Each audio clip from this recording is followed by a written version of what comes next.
This is the biggest story in the history of the United States. It's the biggest secret in the history of the United States. Bar none. Nothing comes close. Not the H-bomb, and I have a document to prove it. It says that.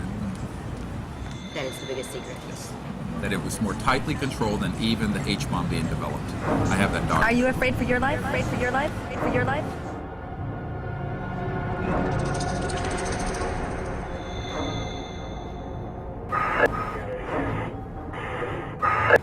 There were probably 1,500 reported cases at that time.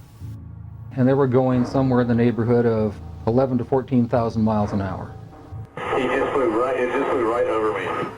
They covered the distance from Columbus to Detroit in something like 20,000 miles an hour. We have an unidentified flying object. He told us we could not talk about this to anyone. I didn't want to look at it any longer than that because I felt that my life was in jeopardy. He said, "You are never to speak of this again. As far as you're concerned, this never happened."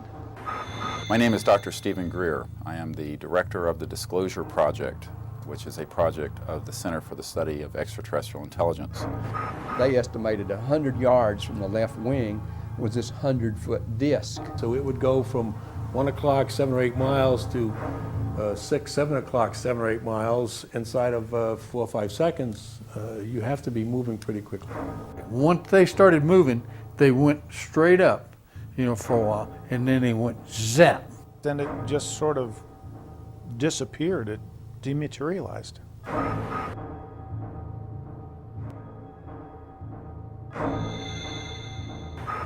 We have identified over 400 military, intelligence, and corporate witnesses to special access projects within the United States and elsewhere that deal with UFOs, extraterrestrial intelligence, and advanced energy and propulsion systems.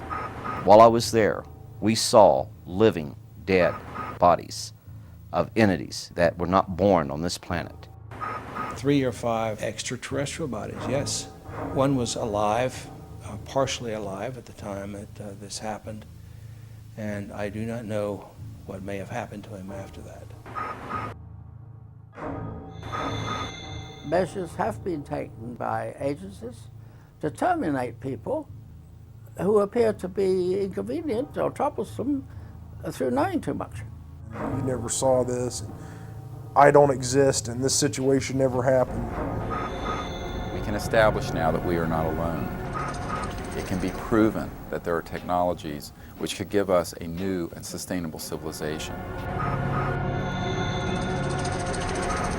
I've had a hell of a time after I've told this story, but I continue to tell the story because I think it's important for people to understand that this sort of shit goes on in the government.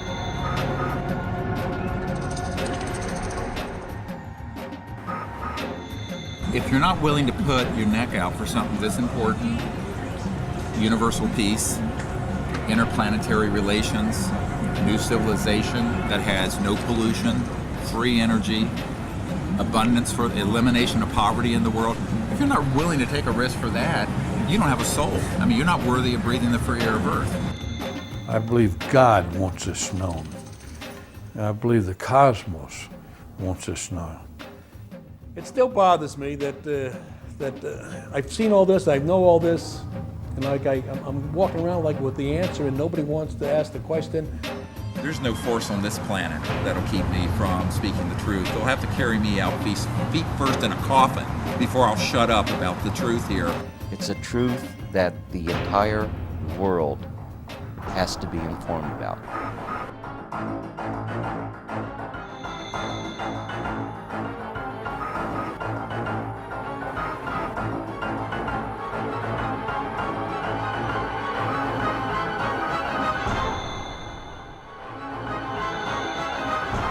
And that truth is, man is not alone.